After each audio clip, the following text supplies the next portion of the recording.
নমস্কাৰ, জয় অসম। স্বাগতম জনাইছো সকলোকে এখন নতুন ভিডিঅ'লৈ। তো চৰকাৰে দি আছে ৮,০০০কৈ টকা ছাত্ৰ ছাত্ৰীসকলক যিসকলে এই স্কিল ইণ্ডিয়া ৰেজিষ্ট্ৰেশ্যন কৰি আছে আৰু আবেদন কৰি আছে। তো আজিৰ ভিডিঅ'খন আপুনি সবিশেষ গমেই পাইছে টাইটেল আৰু থাম্বনেইল চাই যে আজি স্কিল ইণ্ডিয়াত আপুনি ৰেজিষ্ট্ৰেশ্যন কৰিব আৰু আপুনি যদি এজন ষ্টুডেণ্ট হয় তো আপোনালোকৰ বাবে এখন ভাল অপৰচুনিটি। এইখনৰ পৰা আপুনি চৰকাৰে ৮,০০০ টকাকৈ দিব, প্লাছ আপোনালোকে ইয়াৰ পৰা চাকৰিও লাভ কৰিব। এইখন কেন্দ্ৰীয় চৰকাৰৰ পৰা এখন বৃহৎ আঁচনি হৈছে ছাত্ৰ ছাত্ৰীৰ বাবে। তো আহক আপুনি কেনেকৈ স্কিল ইণ্ডিয়া ৰেজিষ্ট্ৰেশ্যন কৰিব ভিডিঅ'খন সম্পূৰ্ণ ভিডিঅ'খন চাই জানিব। আপুনি আপোনাৰ মোবাইলৰ গুগল ক্ৰমত যাই ইয়াতে স্কিল ইণ্ডিয়া ডিজিটেল বুলি চাৰ্চ কৰি দিব, আৰু নহ'লে আপোনালোকৰ সুবিধাৰ বাবে মই ডিছক্ৰিপশ্যনত লিংকখন দি ৰাখিম। তো স্কিল ইণ্ডিয়া ডিজিটেল চাৰ্চ কৰাৰ লগে লগে প্ৰথমখন ৱেবছাইটত আপুনি ক্লিক কৰি দিব। তো ইয়াতে ক্লিক কৰাৰ পিছত আপোনালোকৰ মাজত এইখন অফিচিয়েল পেজ খোল খাই যাব স্কিল ইণ্ডিয়াৰ। তো এতিয়া কি কৰিব লাগিব, ইয়াতে কি প্ৰথমে আপোনালোকক ৰেজিষ্ট্ৰেশ্যন কৰিব লাগিব। তো ৰেজিষ্ট্ৰেশ্যন কৰাৰ বাবে কি সাইডত দেখা পাই আছে আপুনি ইয়াতে ৰেজিষ্ট্ৰেশ্যন বুলি আৰু লগইন বুলি লিখা আছে। তো আপুনি এই ৰেজিষ্টাৰত ক্লিক কৰি দিব। এতিয়া কি কৰিব, পাৰ্টনাৰ আৰু লাৰ্নাৰ বুলি লিখা আছে, তো আপুনি লাৰ্ণত ক্লিক কৰি দিব। তো ইয়াতে ক্লিক কৰাৰ পিছত কি আপুনি ইয়াতে আপোনাৰ মোবাইল নম্বৰখন দি দিব লাগিব। তো ইয়াতে আমি সোনকালে মোবাইল নম্বৰখন দি দিয়ক।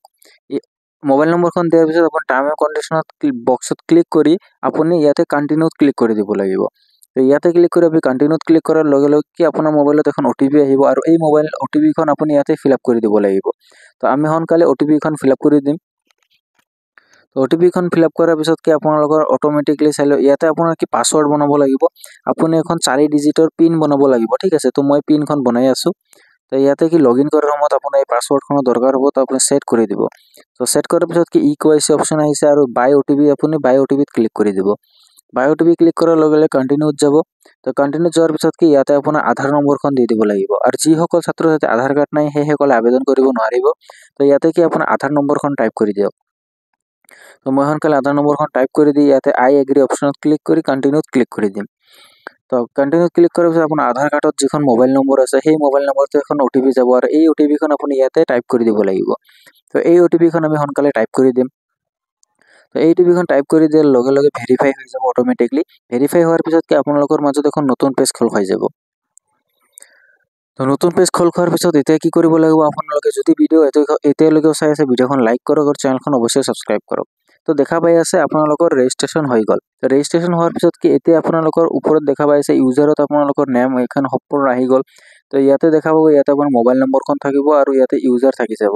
তো এতিয়া কি কৰিব লাগিব, ইয়াৰ পৰা আপুনি কমপ্লিট ইয়ৰ আধাৰ KYC আপোনাৰ কি আধাৰ KYCখন কৰিব লাগিব। তো আধাৰ KYCৰ বাবে ইয়াতে কমপ্লিট ইয়ৰ আধাৰ KYCত ক্লিক কৰি দিয়াৰ লগে লগে ইয়াতে KYCৰ অপশ্যনত ক্লিক কৰি দিব। কি কমপ্লিট ইয়ৰ আধাৰ KYCত আপুনি এইখন ভাল ক্লিক কৰাৰ পিছত ইয়াতে ক্লিক কৰি বাই OTPত ক্লিক কৰি ল'ব। ক্লিক কৰি দিয়াৰ পিছত কণ্টিনিউ দিয়াৰ পিছত আপুনি ইয়াতে আকৌ এবাৰ আধাৰ নম্বৰখন টাইপ কৰি দিব। তো আকৌ এবাৰ আধাৰ নম্বৰখন টাইপ কৰি দিয়াৰ পিছত আই এগ্ৰি বক্সত ক্লিক কৰি কণ্টিনিউত ক্লিক কৰি দিম। ইয়াৰ পিছত আপোনাৰ মোবাইলত এখন OTP আহিব, যিখন আধাৰ কাৰ্ডৰ লগত লিংক হৈ আছে মোবাইল নম্বৰখন। এই OTPখন কি আপোনাৰ ইয়াতে ফিল আপ কৰি দিব লাগিব। এই OTPখন ইয়াতে ফিল আপ কৰি দিয়াৰ পিছত আপোনালোকৰ ভেৰিফাইত ক্লিক কৰিব লাগে, আৰু এই ভেৰিফাইখন হোৱাৰ পিছত আপোনালোকৰ KYCখন কমপ্লিট হৈ যাব। তো কি আধাৰ কাৰ্ডৰ KYCখন কমপ্লিট হোৱাৰ লগে লগে কি আপোনাৰ ইউজাৰত আপোনাৰ ফটো আহি যাব, আৰু আধাৰ কাৰ্ডৰ পৰা সকলো ডিটেইলছ লৈ ল'ব। তো এনেকৈ কি আপুনি ৰেজিষ্ট্ৰেশ্যন কৰিব পাৰিব। তো ইয়াতে দেখা পাই আছে যে ভেৰিফাইং হৈ আছে। ভেৰিফাই হোৱাৰ পিছত চাই যাব ইয়াতে আপোনাৰ congratulations your Aadhaar has been verified. তো দেখা পালে এনেকৈ আপুনি স্কিল ইণ্ডিয়াত আপোনাৰ ৰেজিষ্ট্ৰেশ্যন কৰিব পাৰিব। আৰু ইয়াতে দেখা পাইছে আপোনাৰ ছাইডত এই লগোখনত আপোনাৰ ফটো আহি গৈছে আৰু এড্ৰেছ সকলোখিনি আহি যাব। তো আপুনি এডিটত ক্লিক কৰি আপুনি ভুল শুধৰণি থাকিলে কৰিব পাৰিব। তো এতিয়া কি আজিৰ ভিডিঅ'খন ইয়ালৈকে সমাপ্ত কৰিছোঁ, আৰু আপুনি কেনেকৈ ইয়াৰ বাবে আবেদন কৰিব এইখন আবেদন দেখাৰ বাবে আপুনি চেনেলখন ছাবস্ক্ৰাইব কৰক। ভিডিঅ'খন 2-3 দিনৰ ভিতৰত আপুনি পাই যাব। তো আজিৰ কাৰণে বিদায় লৈছোঁ।